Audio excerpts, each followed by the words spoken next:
इस घोटाले की पूरी जांच कराना चाहते हैं और जो दोषी हों उनको जेल के सलाखों में जाना चाहिए। महोबा के लिए बड़ा दुर्भाग्य है फसल बीमा घोटाला। और मैं पुनः एक बात आपको याद दिला दूं, कबरई में जिस तरह से अभी ये राजस्व का नुकसान पहुंचाने वाले लोग घोटाला किए हैं, इनको जेल जाना चाहिए, पूरी परत खुलनी चाहिए, इनको छोड़ना नहीं चाहिए। तो हमारे किसानों के साथ धोखा किए हैं, जो हमारे महोबा के राजस्व के साथ धोखा किए। कमी कहाँ आती है? नेताओं में कमी है, एकजुटता में कमी है। चाहे तो कभी भी बन सकता है, कभी भी अध्यक्ष, कभी भी प्रस्ताव रख सकते हैं। क्या नेता यहाँ की नहीं चाहते कि बुंदेलखंड राज्य बने? और किसी तरह के भ्रष्टाचार की एक भी आपके पास खबर ये आ रही हो कि इस पद के लिए मुझे इतना पैसा देना पड़ेगा, तो निश्चित तौर पर हम लोग राजनीति से संन्यास लेने वाले व्यक्ति। टूट गई लालटेन, बिक गया तेल, बिहार से गायब हो गया नौवीं फेल। किसके लिए? साल में डॉक्टर प्राइवेट दवाएं लिखते हैं। दवा ये आपके चैनल में कई बार कई लोगों ने प्रश्न उठाया। मेरी लेकिन अभी सर आप देख रहे हैं कि इतना बड़ा घोटाला हो गया, सुनने में आ रहा है 132 करोड़ का घोटाला हो गया प्रधानमंत्री फसल बीमा योजना में।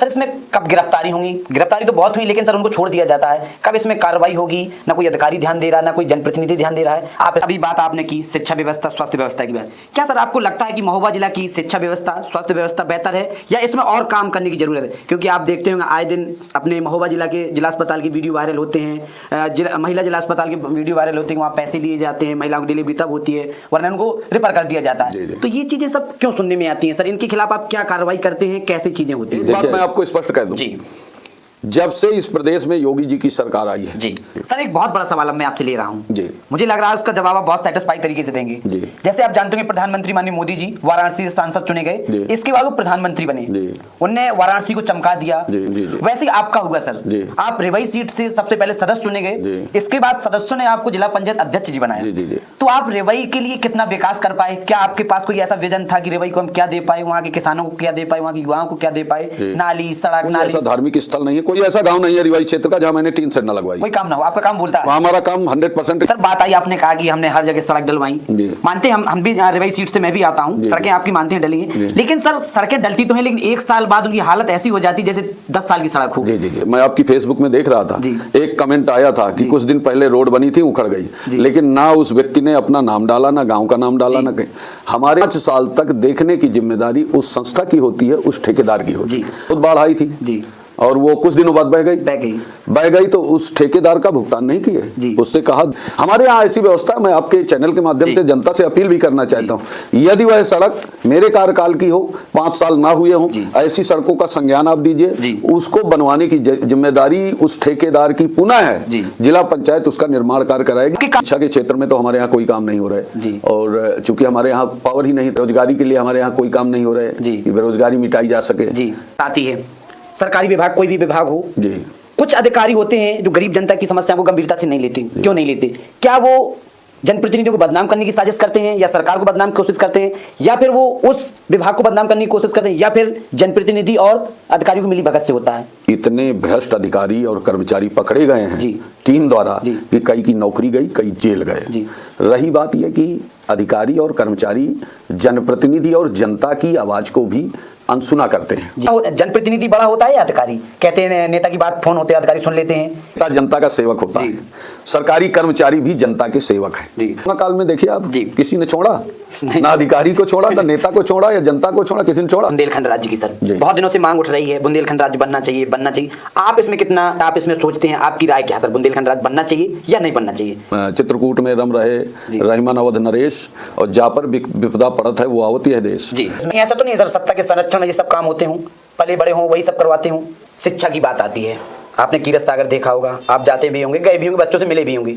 कीरत सागर के युवाओं के लिए क्या आपने कभी कुछ सोच रखा है कि युवा पढ़ता है, खुले में पढ़ता है, अपनी चटाई बिछा के पढ़ता है, बरसात हो, धूप हो, कुछ तो मैडम से मिलकर हम इस दिशा में प्रयास कर रहे हैं कि वहाँ लाइब्रेरी बन जाए, कुछ ऐसी व्यवस्था हो जाए जिससे हमारे छात्रों को दुविधा ना हो, वहाँ आराम से अपनी तैयारी कर सकें। बहुत बहुत नमस्कार दोस्तों, आज हमारे साथ खास बातचीत करने के लिए मौजूद हैं जिले के प्रथम नागरिक और जिला पंचायत अध्यक्ष माननीय श्री जयप्रकाश अनुरागी जी हैं।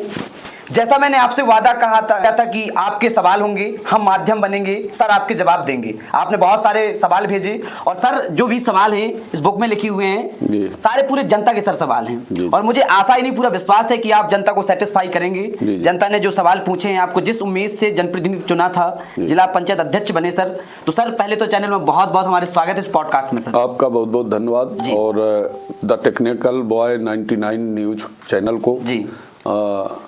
सबसे पहले तो आपको इस बात के लिए बधाई कि आपने हमारे जनपद में इतना अच्छा कार्यालय स्थापित किया जी। जिसके माध्यम से आप सब तमाम जनप्रतिनिधियों जी। या प्रशासनिक सेवा में जो भी कार्य कर रहे हैं या हमारे जो छात्र हैं, किसान हैं जी। उनकी समस्याओं को निरंतर आपके इस टेक्निकल बॉय 99 के माध्यम से लोगों तक वो समस्याएं और उनका निदान पहुंचाने का कार्य कर रहे हैं। निस्संदेह आप इसमें बधाई के पात्र। सर शुक्रिया सर, आपने इतने अच्छे शब्द कहे। सर बात आती है, आपके चेहरे से भी मुझे हाव भाव देख के लग रहा है कि आप ये पॉडकास्ट देने के लिए बहुत बेसब्री से इंतजार भी कर रहे थे, और आपने एक बार में मैंने आपसे कॉल किया, आपने तुरंत राजी हो गए। सर बात आती है चेहरे के हाव भाव देख के, बिहार चुनाव सर, कल आपकी मैं पोस्ट देख रहा था, आपने उसमें पोस्ट में लिखा था कि टूट गई लालटेन, बिक गया तेल, बिहार से गायब हो गया नौवीं फेल। किसके लिए इशारे थे सर? इसको लहर कहें बीजेपी की या फिर महालहर कहें, कहीं गठबंधन नजर ही नहीं आया, क्या कहेंगे सर? ऐसा है 2005 तक जी अनिल जी बिहार में तब हम स्टूडेंट थे जी। अपनी तैयारी करते थे इलाहाबाद में जी। और पूरी बिहार की घटनाओं को लालू यादव और उनके कुनबे में जी। जिस तरह वहाँ भ्रष्टाचार किया जी, जिस तरह वहाँ जंगल राज कायम हुआ, जिस तरह वहाँ गुंडा राज कायम किया, चाहे वो उनकी इलिटरेट पत्नी को मुख्यमंत्री बनाने की बात हो जी। या उनके गुंडे साले का एक शासन रहा हो जी। या शिल्पी जैन जैसी युवा हमारे प्रतिभावान लड़की का रेप केस हो जी। या चंपा जैसी आईएएस की पत्नी के साथ रेप केस हो या उनकी बेटियों के साथ रेप केस हो, यहाँ तक कि उनकी नौकरानी के साथ रेप केस हो, इन सब घटनाओं ने इतना दिल को झकझोर दिया था। अब ये चाहे जितना मंसूबा पालें, मैं शिक्षक आदमी हूँ जी, बिल्कुल बिल्कुल, निश्चित तौर पर मैं अपेक्षा करता हूँ कि राजनीति में जो लोग आए वो पढ़े लिखे आए ताकि वो जनता की भावनाओं को समझ सके। सर ये नौवीं फेल जो आपने कल पोस्ट में लिखा था, किसके लिए इशारा? कहीं तेजस्वी यादव के लिए तो नहीं था ये? अब वो आप समझ रहे हैं किसके लिए इशारा था, मुझे उनके बारे में कहने की जरूरत नहीं। मैं परिवारवाद की राजनीति के बिल्कुल खिलाफ रहा हूँ। जिसके 9 बच्चे हों और इसके बाद बच्चे हैं, ठीक है, लोग कहते हैं भगवान की देन है, बच्चे भी ईश्वर का रूप होते हैं, लेकिन पूरे परिवार को, सांसद विधायक पूरे बिहार को की सत्ता जनता को अपने परिवार के हवाले कर देना, ये कहीं ना कहीं न्याय संगत लोकतंत्र में ऐसी चीजें नहीं होनी चाहिए। तो निसंदेह वहाँ हमारी पार्टी ने बहुत अच्छा एक प्रदर्शन किया है। एनडीए की सरकार, जब से आप देखिए 2005 के बाद नीतीश कुमार मुख्यमंत्री बने, एनडीए की लगातार सरकार रहने के बाद वहाँ के विकास कार्य इतने ज्यादा हुए हैं कि जनता ने आंख मूंद कर पूरे विश्वास के साथ विकास के लिए वोट दिया है। वहाँ विकास की लहर चली है, वहाँ परिवारवाद का कोई भी रास्ता नहीं है कि परिवारवाद के लिए कोई जगह नहीं। क्या सर परिवारवाद ले डूबा? तेजस्वी यादव अलग लड़े, वो अलग लड़े, ये सब तेजस्वी और तेज प्रताप यादव, लालू यादव जी का इनका क्या अपना परिवारवाद है, क्या इनमें विध्वंस हुआ, ये जानकारी ना मैं उस मुद्दे पे जा रहा हूँ, ये उनका व्यक्तिगत मामला है। लेकिन निसंदेह ये जरूर कहूँगा कि जनता के लोकतंत्र में सबकी भागीदारी होती है। आप एक तरह से, जिस तरह से लालू यादव एंड फैमिली गरीब परिवार से, निचले बैकग्राउंड से आई थी, उस हिसाब से जिस तरह इन्होंने धन का बंदर मांट किया, चारा घोटाला किया, तमाम कोयला घोटाला, चारा घोटाला, कितना मैं नाम गिनाऊंगा, और इसके बाद लगभग 5,50,000 करोड़ रुपए का साम्राज्य स्थापित कर लेना अपने परिवार में, ये एक बड़ी बात है। इस तरह का भ्रष्टाचार इस भारत को खोखला करने का, लोकतंत्र को खोखला करने का कुत्सित प्रयास जो उनके परिवार ने किया, इसी को मैं परिवारवाद मानता हूँ। सर बात आती है, क्या बिहार चुनाव से पूरे देश के समीकरण बदले हैं? क्या यूपी में वो सुगबुगाहट आने लगी है जीत की? क्या यूपी के समीकरण बदल देंगे? क्या लगता है आपको? ऐसा है कि इस मामले में मैं यही कहूंगा, बिहार चुनाव कोई नया नहीं। जिस तरह से इस देश के यशस्वी प्रधानमंत्री माननीय नरेंद्र मोदी जी जिस तरह से भारत को आगे ले जाने का कार्य कर रहे हैं, पूरे देश में एक विकास की लहर है। चाहे अर्थव्यवस्था में देख लीजिए, आज लगभग अभी 50-60 वर्षों तक किसी के लिए कोई जगह नहीं है जनता के दिलों में। भारतीय जनता पार्टी, नरेंद्र मोदी जी, जेपी नड्डा जी, योगी महाराज जी, अमित शाह जी, ऐसे नेतृत्व जनता आंख मूंद कर इन पर विश्वास कर रही है। सर बात आती है अपने आपके कारों में आ जाती है सर, अपने खुद की आ जाती है सर। आपके हिसाब से सर, एक आप जिला पंचायत अध्यक्ष हैं सर, जिले के मालिक कहें, प्रथम नागरिक हैं, आपके हिसाब से क्या जिम्मेदारी है जिला पंचायत अध्यक्ष जी की? जिला पंचायत की जो जिम्मेदारी मुझे दी गई, 12 जुलाई 2021 को मैं जिला पंचायत अध्यक्ष बना जी। निसंदेह तब से आज तक जितने मैंने कार्य कराए जी। वो जनता के इस हिसाब से कराए कि वो व्यक्तिगत कार्य ना हो किसी के जी। और मैं इस बात पर आपके सामने प्रसन्नता व्यक्त करता हूं कि हमारे जो माननीय जिला पंचायत सदस्य रहे जी। कोई भी ऐसा प्रस्ताव नहीं दिए जो इससे पहले क्या होता रहा, इससे पहले लोग अपने फार्म हाउस तक रोड व्यक्तिगत बनवा लेते, जनता के लिए उनसे कोई लेना देना नहीं था। लेकिन हमने प्रयास किया कि जो भी रोड बने, जो भी नाला बने, जो भी पानी की व्यवस्था हो, जो लाइट लगे, जो टीन शेड लगे, जो पीने के पानी की व्यवस्था हो, जो टॉयलेट बने, वो सबके लिए हो, किसी व्यक्तिगत व्यक्ति के लिए ना हो। तो मैंने अपनी जिम्मेदारी का, अब तो देखिए हम लोग काम करते हैं, बाद में इम्तिहान देते हैं और परीक्षा देकर वो तो जनता पास करती है, वही हमारे मार्किंग करती है। अब उनकी नजर में कैसा रहा मेरा कार्यकाल ये आप लोग जाने और जनता के ऊपर मैं छोड़े दे रहा हूँ। सर, इस पद से पहले, आने से पहले आपकी क्या प्राथमिकताएं थी? आप एक प्रधानाचार्य थे, जनता इंटर कॉलेज कुलपहाड़ के थे। ये सब पद में आने से पहले क्या प्राथमिकताएं थी? आप बढ़िया, पैसा भी था, सब कुछ था, राजनीति में सब कैसे ये चीजें आई? क्या आपको लगा राजनीति में हमें जाना चाहिए, शिक्षित व्यक्ति को जाना चाहिए? क्यों आए राजनीति में? राजनीति में आने का कारण ये था कि जब मैं आपको ये भी बता दूं कि मैं इंटर के बाद इलाहाबाद यूनिवर्सिटी में मैंने अपनी शिक्षा पूरी की है, बीएससी एमएससी वहीं से किया। साथ ही मैंने वहाँ पीसीएस की तैयारी भी किया और उसमें मैं 2-3 बार परीक्षा आगे बढ़ने में कामयाब हुआ, फाइनल सिलेक्शन मेरा नहीं हुआ। तो उस समय की स्थितियां जब मैं देखता था, जातिवाद की राजनीति अपनी चरम सीमा पर थी। ऐसे में राष्ट्रवाद की राजनीति का उदय हुआ 1980, 6 अप्रैल 1980 को भारतीय जनता पार्टी का जब से गठन हुआ और वास्तव में जब से हमारे भारतीय जनसंघ का गठन हुआ, श्यामा प्रसाद मुखर्जी जी, हमारे दीनदयाल उपाध्याय जी, इनके अगुवाई में जो भी नेतृत्व हो राष्ट्रवाद के लिए काम करता रहा। लेकिन 1980 के बाद जिस तरह का नेतृत्व हमें और मिला, चाहे वो पंडित अटल बिहारी वाजपेयी जी का रहा हो, चाहे मुरली मनोहर जोशी जी का रहा हो, वर्तमान में आप देख रहे हैं नरेंद्र मोदी जी का है। तो ऐसे विचारों से मैं प्रभावित हुआ और मुझे लगा कि सही राजनीति करने का, भारत के विकास की राजनीति करने का सही मंच यही है। और फिर मैं भारतीय जनता पार्टी के कार्यकर्ता के रूप में अपनी जो भी मेरी भूमिका है उसका निर्वहन करता रहा, विभिन्न दायित्वों का निर्वहन किया मैंने। इसके बाद पार्टी ने सोचा कि जिला पंचायत अध्यक्ष का चुनाव, जिला पंचायत सदस्य के चुनाव के माध्यम से इनको जिला पंचायत अध्यक्ष की जिम्मेदारी दे दी। आज मैं जो भी कार्य कर रहा हूं, मेरी प्राथमिकता में, देखिए मैं शिक्षा क्षेत्र से जुड़ा हुआ व्यक्ति हूं, मुझे शिक्षा और स्वास्थ्य ये एक ऐसी चीजें हैं जिस पर मैं फोकस करना चाहता हूं। और आज आप समझिए प्रारंभिक नीड है शिक्षा, जो शिक्षित नहीं होगा उसके सामने बड़ी दिक्कत आती है और खासकर महिलाओं की शिक्षा पर फोकस ज्यादा होता है, क्योंकि यदि हमारी माँ शिक्षित है तो पूरे परिवार को शिक्षित कर देगी। और इस स्थिति में मेरा प्रयास रहता है कि बालिकाएं ज्यादा से ज्यादा शिक्षित हो जाए, ये प्रयास एक हमारा रहता है। सर, अभी बात आपने की शिक्षा व्यवस्था, स्वास्थ्य व्यवस्था की बात, क्या सर आपको लगता है कि महोबा जिला की शिक्षा व्यवस्था, स्वास्थ्य व्यवस्था बेहतर है या इसमें और काम करने की जरूरत है? क्योंकि आप देखते होंगे आए दिन अपने महोबा जिला के जिला अस्पताल के वीडियो वायरल होते हैं, महिला जिला अस्पताल के वीडियो वायरल होते हैं, वहाँ पैसे लिए जाते हैं, महिलाओं की डिलीवरी तब होती है वरना उनको रेफर कर दिया जाता है। तो ये चीजें सब क्यों सुनने में आती हैं सर? इनके खिलाफ आप क्या कार्रवाई करते हैं, कैसी चीजें होती हैं? देखिए ऐसा है, ये हमारे जनप्रतिनिधि आपने देखा होगा निरंतर स्वास्थ्य विभाग में, चाहे अस्पताल में हो, चाहे महिला चिकित्सालय में हो, चाहे पुरुष चिकित्सालय में हो, या मैं ही हूँ, कई बार जाके सीएमओ और सीएमएस वगैरह से इनसे अब इनको देखते हैं कि क्या हो रहा है, क्या व्यवस्था हो रही है। इसके बाद भी देखिए कुछ चीजें ऐसे हैं जिसमें सुधार की सदैव गुंजाइश रहती है। पूर्ण नहीं कर, पूर्ण संतृप्त तो तब से नहीं हो पाया, लेकिन जिस तरह भारतीय जनता पार्टी और योगी महाराज का शासन है, जिस तरह काम कर रही है, आने वाले दिनों में जो लोग इस तरह का काम कर रहे हैं, चाहे वो डिलीवरी के लिए पैसा ले रहे हों या अन्य जगह हस्तांतरित कर दे रहे हों यहाँ के केस, या जो यहाँ भ्रष्टाचार की बात आप कर रहे हैं, तो इन सब चीज़ों में पूरे जनप्रतिनिधियों का फोकस है। और अभी आपके माध्यम से यह भी बताऊं कि जब आपने कहा, मैं एक दिन आपसे बात किया आपकी कि यहाँ जो है सरकारी अस्पताल में डॉक्टर प्राइवेट दवाएं लिखते हैं, ये आपके चैनल में कई बार कई लोगों ने प्रश्न उठाया। मेरी अभी बात सीएमओ से परसों ही हुई थी। उन्होंने कहा था कि सर उन्होंने लेटर भी मेरे व्हाट्सएप में डाला, डीएम मैडम ने भी इसको गंभीरता से लिया है, चाहे वो प्रसव वाली समस्या हो, चाहे वो बाहर की रिफर दवा करने वाली व्यवस्था हो। और उनसे भी बातचीत हुई, उन्होंने भी इसे गंभीरता से लिया है।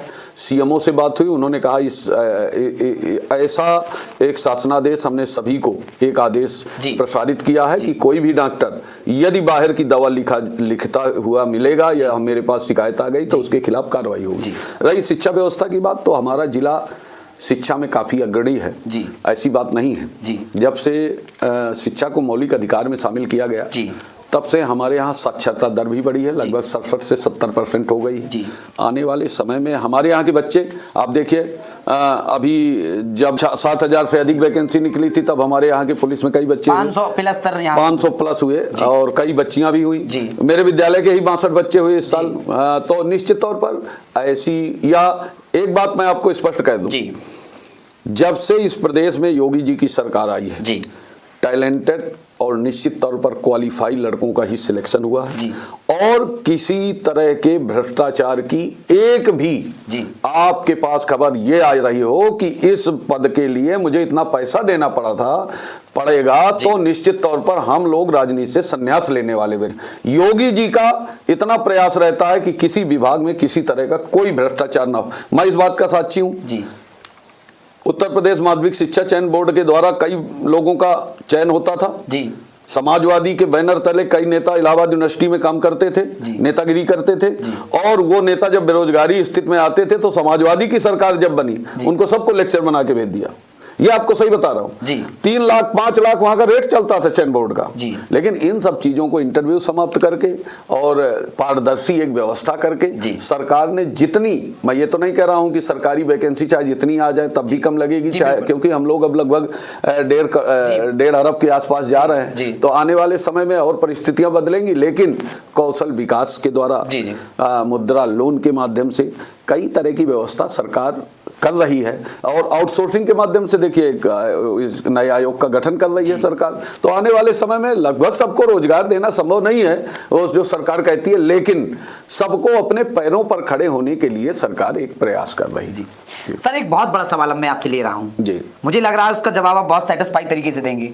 जैसे आप जानते होंगे प्रधानमंत्री माननीय मोदी जी वाराणसी से सांसद चुने गए, इसके बाद वो प्रधानमंत्री बने, उन्होंने वाराणसी को चमका दिया, बहुत अच्छे काम किए। आज वाराणसी काशी के नाम से जानी जाती है बाबा विश्वनाथ की। वैसे ही आपका हुआ सर, आप रेवाई सीट से सबसे पहले सदस्य चुने गए, इसके बाद सदस्यों ने आपको जिला पंचायत अध्यक्ष जी बनाया। तो आप रेवाई के लिए कितना विकास कर पाए? क्या आपके पास कोई ऐसा विजन था कि रेवाई को हम क्या दे पाए, वहाँ के किसानों को क्या दे पाए, वहाँ के युवाओं को क्या दे पाए, नाली सड़क नाले, क्या आप बताएंगे सर? देखिए, जिला पंचायत का जो मुख्य काम है वो रह गया सड़क, नाला, नाली, लाइट, पानी की व्यवस्था और ये जल निकासी की व्यवस्था, वाटर रिसोर्सिंग की व्यवस्था, इन सब की व्यवस्था जिला पंचायत में ज़्यादा होती है। लेकिन जब से मैं जिला पंचायत क्षेत्र रेवाई जो मेरा क्षेत्र है वहाँ मैं अपने मुंह से बड़ी बात तो नहीं कर रहा, लेकिन मैंने प्रयास किया कि वहाँ की कोई रोड कच्ची न रहे। जहाँ किसान ज़्यादा बृहद मात्रा में सेक्टर यदि उनके हैं जिसमें रोड बनने लायक है, वहाँ भी रोड बनवाने का कार्य किया। कोई ऐसा धार्मिक स्थल नहीं है, कोई ऐसा गांव नहीं है रेवाई क्षेत्र का जहाँ मैंने टीन शेड ना लगवाई। कोई काम ना हो, आपका काम बोलता है। हमारा काम 100%। कोई ऐसा गांव नहीं है, कोई ऐसा, देखिए मैंने आप इससे पहले भी बताया, विकास एक सतत चलने वाली प्रक्रिया है। कहीं भी संतृप्त आप एक साथ किसी भी क्षेत्र को नहीं कर सकते। लेकिन मैंने प्रयास किया है धार्मिक स्थलों में टीन शेड लग जाए, ऐसी जगह जहां हम लोग बारातघर नहीं बनवा पा रहे हैं वहां टीन शेड लग जाए, जिसके माध्यम से गरीब लोगों की वहां शादी के लिए बारात आए तो वहां अपना ठहर सके। इसी तरह हम इस बार के एक हमारा बड़ा अच्छा प्रोजेक्ट है और प्रयास कर रहे हैं। शमशान घर हम लोग चूंकि पंचायत विभाग बनवाता है, ग्राम पंचायत भी बनवाती है, तो हमारा प्रयास है जिला पंचायत से भी कुछ शमशान घर बनाए जाएं। सार्वजनिक शौचालय का भी हमने एक प्रोजेक्ट लिया है, तो ये हमारा प्रयास है। निश्चित तौर पर आप रेवाई की जनता से यदि पूछेंगे, मैं अपनी तरफ से ये मानता हूं कि लगभग हर काम तो नहीं कर पाऊंगा, कभी भी नहीं कोई कर पाता, लेकिन मैंने प्रयास किया है और शायद वो प्रयास काफी हद तक सार्थक रहा है। सर बात आई, आपने कहा कि हमने हर जगह सड़क डलवाई, मानते हैं हम भी रेवाई सीट से मैं भी आता हूँ, सड़कें आपकी मानते हैं डली हैं, लेकिन सर सड़कें डलती तो हैं लेकिन 1 साल बाद उनकी हालत ऐसी हो जाती जैसे 10 साल की सड़क हो। इसमें सर क्या होता है, कमीशन खोरी या इसमें कौन करता है? इसमें बिचौलिया होते हैं या ठेकेदार इसमें गड़बड़ी करता है, कौन करता है सर? देखिए ऐसा है, मेरे कार्यकाल में जो सड़क बनी है जी, उसका एक दो उदाहरण आप लेके आइए बिल्कुल, जो इन 5 वर्षों में या 4 वर्षों में उखड़ गई हो। जी। ऐसे उदाहरण लेके आइए। अभी आपके पास कोई शिकायतें आई सर ऐसी? नहीं, ऐसे मैं आपकी फेसबुक में देख रहा था, एक कमेंट आया था कि कुछ दिन पहले रोड बनी थी, उखड़ गई, लेकिन ना उस व्यक्ति ने अपना नाम डाला, ना गांव का नाम डाला, ना कहीं। हमारे यहाँ जो सड़क बनती है या नाला नाली का निर्माण होता है, मैं ये बात तो नहीं कह रहा हूँ कि नमामि गंगे योजना के माध्यम से हमारी कुछ सड़कों को ज्यादा नुकसान हुआ, 100%। हाँ, वो काफी क्षतिग्रस्त हो गई थी। वो तो एक विकास की प्रक्रिया है, उसमें शासन से ही वो योजना आई है, उसमें कुछ नहीं किया जा सकता। तब भी हमने ठेकेदारों से कहा कि जो हमारी सड़क आप खोद रहे हैं उसको बनवाने का कार्य आप करेंगे। लेकिन 5 साल तक जिस सड़क को या नाले को हम लोग बनवाते हैं या जिस टीन सेट को लगवाते हैं या जिस लाइट को लगवाने का कार्य करते हैं या सोलर पानी की टंकी लगवाने का कार्य करते हैं, 5 साल तक देखने की जिम्मेदारी उस संस्था की होती है, उस ठेकेदार की होती है। इस अवधि में अभी नहदौरा की सड़क थी, बहुत बाढ़ आई थी और वो कुछ दिनों बाद बह गई तो उस ठेकेदार का भुगतान नहीं किए। उससे कहा दोबारा बना के जब आप सड़क तैयार करेंगे तब हम आपका भुगतान करेंगे। हमारे यहाँ ऐसी व्यवस्था, मैं आपके चैनल के माध्यम से जनता से अपील भी करना चाहता हूँ, यदि वह सड़क मेरे कार्यकाल की हो, 5 साल ना हुए हों, ऐसी सड़कों का संज्ञान आप दीजिए, उसको बनवाने की जिम्मेदारी उस ठेकेदार की पुनः है।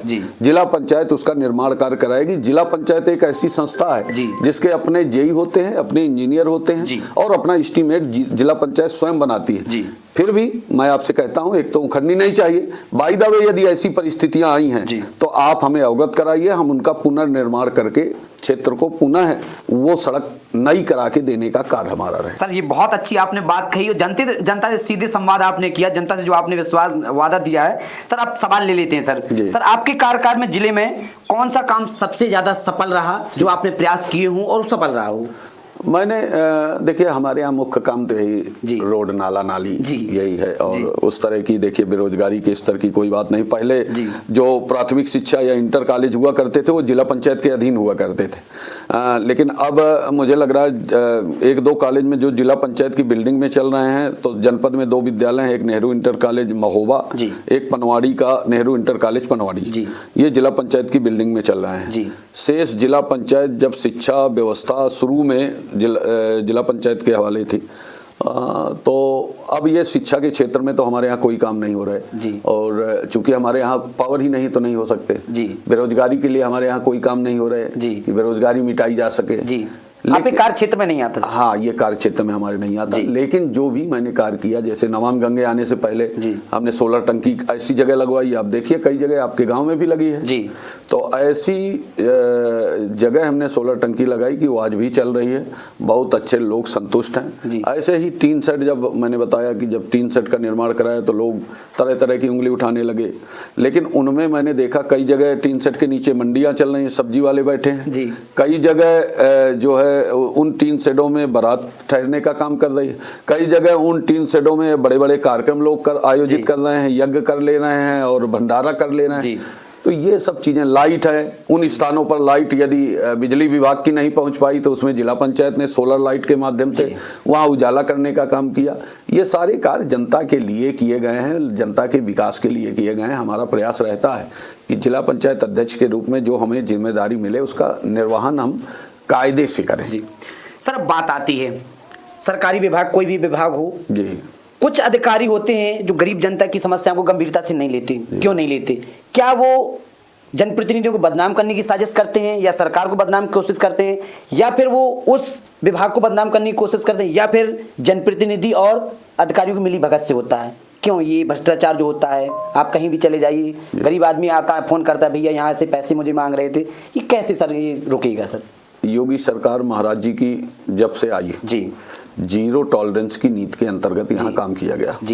आप एक आंकड़ा उठा के देख लीजिए, जब से सरकार उत्तर प्रदेश में 2017 से बनी है, इतने भ्रष्ट अधिकारी और कर्मचारी पकड़े गए हैं टीम द्वारा कि कई की नौकरी गई, कई जेल गए। रही बात यह कि अधिकारी और कर्मचारी जनप्रतिनिधि और जनता की आवाज को भी अनसुना करते हैं। ये चीजें लोकतंत्र में होनी नहीं चाहिए। और सारे पढ़े लिखे लोग हैं, वो भी ऐसे समाज से गए होंगे नौकरी पाके कि उनको अपना जो वो है ओरिजिन उन्हें याद रखना चाहिए कि मैं किस परिवेश से आया, कहाँ मेरी जिम्मेदारी क्या है, उसका निर्वहन करने वाले कुछ लोग हैं। मैं इस बात को इनकार नहीं कर रहा हूँ कि कुछ लोग ऐसे भी हैं जो बातों को अनसुना करते हैं, जनता के हितों का ध्यान नहीं देते हैं। हमारे जिले में इस संबंध में डीएम मैडम से कई चरणों की वार्ता हुई, वो भी अपने हिसाब से छापा डालती हैं, वो भी व्यवस्थाओं को देखते हैं, हम लोग भी अपना कसते हैं, हमारे विधायक माननीय विधायक भी इस ओर ध्यान दे रहे हैं। लेकिन आने वाले समय में निश्चित तौर पर जितना सुधार हुआ है उसकी मैंने आपको पहले बताया और सुधार की गुंजाइश है। कुछ लोगों को जब तक वो अपनी एक जिम्मेदारी रिस्पॉन्सिबिलिटी नहीं मानेंगे तब तक चीजों में सुधार आ ही नहीं सकता। ये मानवीय संवेदना उन अधिकारियों में, उन कर्मचारियों में जब तक पैदा नहीं होगी, ये मैं नहीं कर, आप किसी से व्यक्तिगत बाई फोर्स करा के कितना काम कर लेंगे यदि वो अंदर से नहीं कुछ करना चाहिए। तो इसलिए उनको ध्यान देना चाहिए, जो जिसका दायित्व तो है समाज के लिए, देश निर्माण के लिए, उसको वो कार्य करने चाहिए। और जहां तक प्रयास हम लोगों का है, जनप्रतिनिधियों का, निरंतर उस दिशा में प्रयास करने का कार्य कर रहे हैं हम लोग। सर सवाल मैं आपसे ले लेता हूँ, जनता बहुत चाहती है नेता बड़ा हो, जनप्रतिनिधि बड़ा होता है या अधिकारी? कहते हैं नेता की बात फोन होते अधिकारी सुन लेते हैं, इसमें आपसे बेहतर कौन बता सकता है? आप एक शिक्षित भी हैं, पढ़े लिखे भी हैं, प्रचार भी हैं, बच्चों को ज्ञान भी देते हैं, तो इसमें कौन बड़ा होता है? कैसे जनता तय करेगी बड़ा कौन है? लोकतंत्र में किसी को नहीं कहा गया ये बड़ा है, पहली बात तो ये भी होता है। नेता जनता का सेवक होता है, सरकारी कर्मचारी भी जनता के सेवक हैं। जनता की सेवा के लिए लोकतांत्रिक व्यवस्था के अंतर्गत सबको अपने दायित्व दिए गए हैं, अधिकार हैं, अपने अपने अधिकार हैं। अब इसमें आप कहें कि कौन छोटा है कौन बड़ा है, एक दायित्व बोध होता है। और मैं आपको ये भी बता दूं, जब तक आपके अंतर मन में वो दायित्व नहीं आएगा, दायित्व बोध नहीं होगा ना, तो आप किसी कार्य को भी अच्छे ढंग से नहीं कर पाएंगे, चाहे वो जनप्रतिनिधि हो, चाहे वो अधिकारी हो, चाहे वो प्रशासनिक अधिकारी हो, आईएएस हो, चाहे आईपीएस हो। कुछ लोग ये सोच के करते हैं कि ये मेरा दायित्व मुझे मिला है, मेरी रिस्पॉन्सिबिलिटी है, मुझे इसको निभाना है। कुछ लोग ये सोच के करते हैं कि इतने कम समय में मैं कैसे शॉर्टकट में एक करोड़पति और अरबपति व्यक्ति बन जाऊं। फर्क यही है। लेकिन जब व्यक्ति के कोरोना काल में देखिए आप, किसी ने छोड़ा ना, अधिकारी को छोड़ा, ना नेता को छोड़ा, या जनता को छोड़ा, किसी ने छोड़ा? अच्छे अच्छे लोग तड़पते मर गए, पैसा ना काम आया ना कुछ काम आया। तो करिए सब कुछ, आपको ईश्वर ने एक अवसर दिया है कि आप सरकारी नौकर हैं, अपना बच्चे पालिए, अपने बच्चों को पढ़ाइए, लेकिन साथ में जनता की सेवा का एक जो आपको दायित्व दिया गया है उसको पूरे मनोयोग से करना चाहिए। सर अब बात आती है बुंदेलखंड राज्य की। सर बहुत दिनों से मांग उठ रही है बुंदेलखंड राज्य बनना चाहिए, बनना चाहिए। आप इसमें कितना भागीदारी निभाएंगे? क्या आप इसमें सोचते हैं? आपकी राय क्या सर, बुंदेलखंड राज्य बनना चाहिए या नहीं बनना चाहिए? या बन पाएगा या नहीं बन पाएगा, क्या लगता है सर?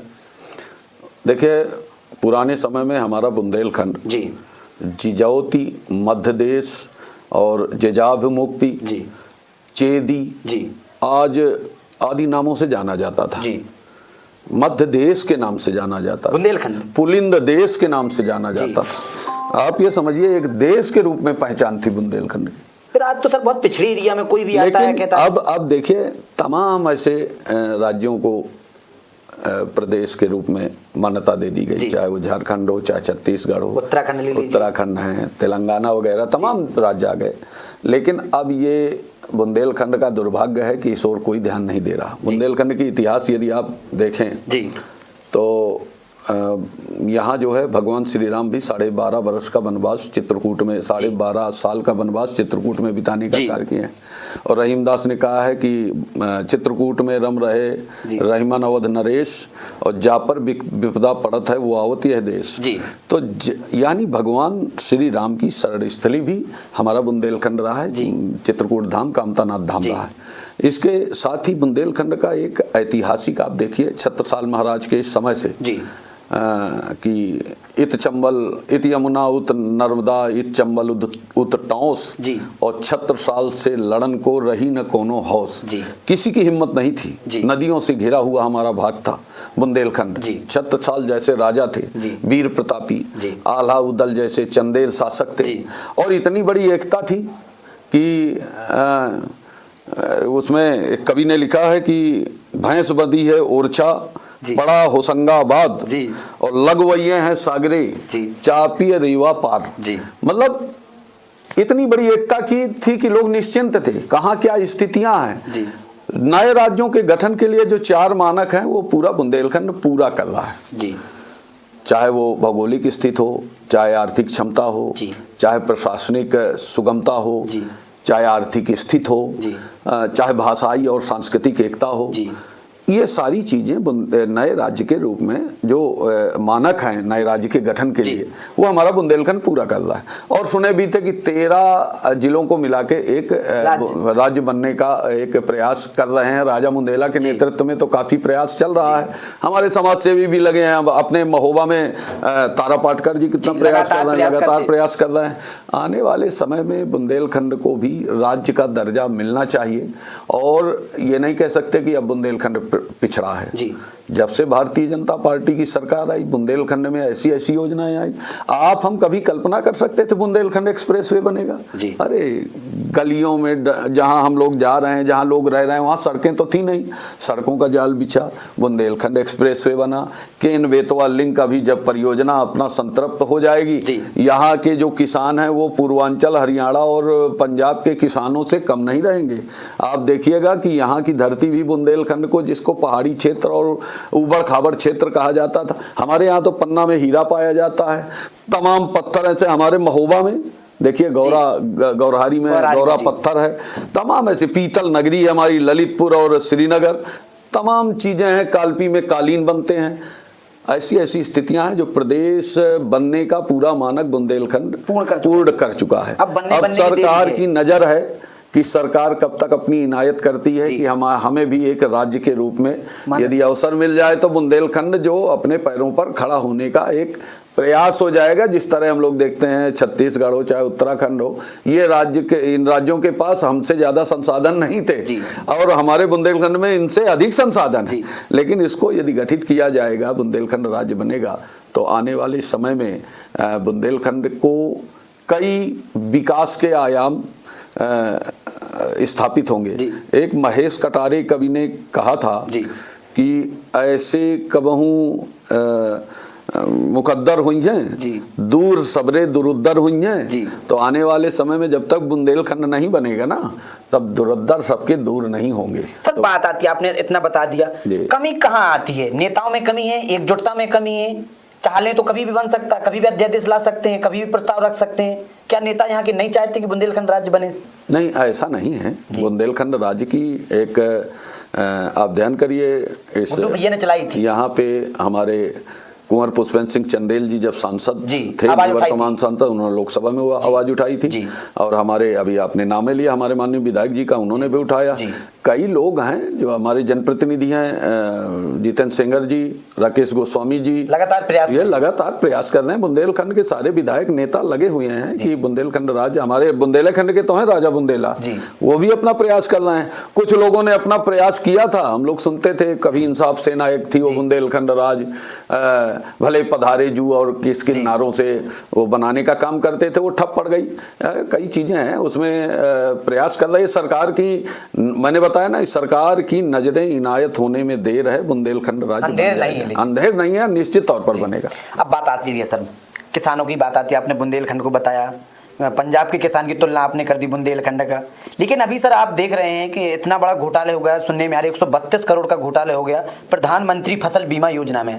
सर इसमें कब गिरफ्तारी होंगी? गिरफ्तारी तो बहुत हुई, लेकिन सर उनको छोड़ दिया जाता है। कब इसमें कार्रवाई होगी? ना कोई अधिकारी ध्यान दे रहा, ना कोई जनप्रतिनिधि ध्यान दे रहा है। आप इसमें क्या अपनी प्रतिक्रिया देंगे सर? देखिए, बड़ा दुर्भाग्य है जी। मूंगफली क्रय केंद्र में बड़ा घोटाला हुआ जी। किसानों की फसलें नहीं ली गई, व्यापारियों के माध्यम से खरीद फरोख्त हुई जी। लेकिन इसका मुद्दा विधान परिषद में हमारे माननीय एमएलसी विधायक ने बड़े प्रमुखता से उठाया था। फसल बीमा घोटाले में इतना व्यापक पैमाने पर हुआ, हम लोग तो आप लोगों के माध्यम से और इसके लिए प्रयास भी करते हैं, हमारे विधान परिषद विधानसभा में उठाने का कार्य हुआ। लेकिन ये फसल बीमा घोटाला इस कदर हो जाएगा कि हम अन्य जनपदों की जमीन में भी सोच नहीं सकते। यहाँ के किसानों की जमीन को जो बिचौलिए हैं, जो ऐसे ठेकेदार हैं जो समाज में भ्रष्टता फैलाने का कार्य करते हैं, उन्होंने ऐसा ऐसा घोटाला किया। ये दुर्भाग्यपूर्ण है। कई सिरे की बात हुई है, उसमें आगे जांच भी चल रही है। अभी मैंने परसों ही कृषि अधिकारी का एक कार्यक्रम लगा था, जिले के कृषि अधिकारी का, वहाँ सारे किसान बंधु आए थे, रबी फसल को लेके वैज्ञानिक तरीके से समझाया। वहाँ भी मैंने ये कहा और स्पष्ट रूप से कहा किसानों के साथ कि हम लोग इस घोटाले की पूरी जांच कराना चाहते हैं और जो दोषी हों उनको जेल के सलाखों में जाना चाहिए। महोबा के लिए बड़ा दुर्भाग्य है फसल बीमा घोटाला। और मैं पुनः एक बात आपको याद दिला दूं, कबरई में जिस तरह से अभी ये राजस्व का नुकसान पहुंचाने वाले लोग घोटाला किए हैं, इनको जेल जाना चाहिए, पूरी परत खुलनी चाहिए, इनको छोड़ना नहीं चाहिए। क्योंकि जो हमारे किसानों के साथ धोखा किए हैं, जो हम हैं, ऐसे लोग क्यों निश्चिंत होकर घूमेंगे? तो क्या मतलब है? निश्चित तौर पर इनको सजा मिलनी ही चाहिए। कहीं ऐसा तो नहीं सर, सत्ता के संरक्षण में ये सब काम होते हों, पले बड़े हों, वही सब करवाते हों?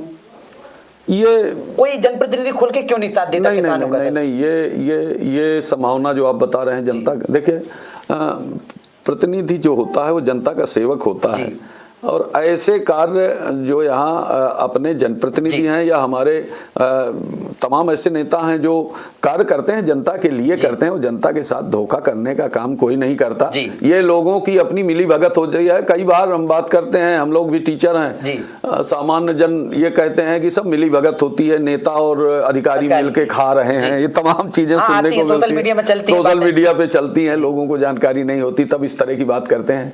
ये हमारा सौभाग्य है कि हमारे जनपद में इस तरह की निंदनीय घटना कोई भी हमारा जनप्रतिनिधि, यहाँ का नेता, हमारे भारतीय जनता पार्टी का खासकर शामिल नहीं होगा। चूंकि हमारी सरकार है इसलिए भारतीय जनता पार्टी की ही मैं बात कर रहा हूँ, तो निश्चित तौर पर इसमें कहीं किसी की संलिप्तता नहीं है, ना कोई बढ़ावा दे रहा है। इसकी जांच आएगी, देर सवेर जांच जरूर होगी, लोग जो दोषी हैं वो सलाखों के पीछे जरूर पहुंचेंगे, मेरा पूरा विश्वास है और दावा भी करता हूं मैं। सर अब बात आती है, आप प्रचार भी हैं, अब बात आपसे बेहतर इसका सॉल्यूशन कौन कर सकता है? शिक्षा की बात आती है, आपने कीरत सागर देखा होगा, आप जाते भी होंगे, गए भी होंगे, बच्चों से मिले भी होंगे।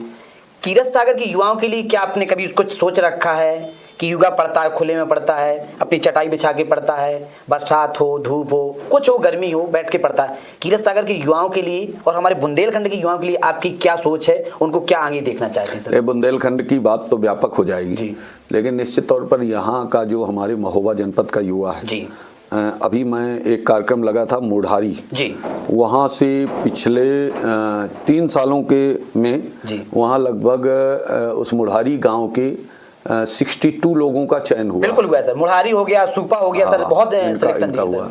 और हमारे उत्तर प्रदेश की सरकार ने एक प्रोजेक्ट दिया है कि हर एक विधानसभा में एक आधुनिक लाइब्रेरी स्थापित करने का। वो शायद सुपा या अपने क्षेत्र में खन्ना में या श्रीनगर में ऐसे स्थापित होने वाली है। तो एक तो देखिए हमारे यहाँ जो शिक्षा है, जो आते हैं, अब मैं 25 वर्षों से टीचर हूँ, मैं जानता हूँ कि यहाँ की स्थिति क्या है। बच्चे अपनी फीस भी वहन करने में असमर्थ हैं। ऐसा गार्जियन है कि जिसकी स्थिति देख के बड़ा दुख का अनुभव भी करना होता है। लेकिन अब जैसे हमारा छात्र है वो तैयारी कर रहा है कीरत सागर में, हमारे भी बच्चे, हमारे परिवार के लोग भी, हमारे भतीजे वगैरह, वो भी सुबह सुबह जिस व्यवस्था में वो वहाँ के छात्र तैयारी कर रहे थे वहाँ जाते थे, और उसमें काफ़ी फायदा मिला। कोई रेलवे में भी हो गए। हमारे क्षेत्र के बच्चे जो कीरत सागर में तैयारी कर रहे हैं, वो उनको सबसे ज़्यादा शांति वहाँ एकांत में मिलती है। बिल्कुल सर। और मैं भी जब जाता था, हमारे कई शिष्य वहाँ मिलते हैं। आपके तो बहुत शिष्य हैं, वहाँ बैठे रहते हैं, तैयारी करते हैं, अच्छा लगता है। और जब वो फ़ोन करते हैं, गुरुजी मेरा सिलेक्शन हो गया, बहुत खुशी मिलती है।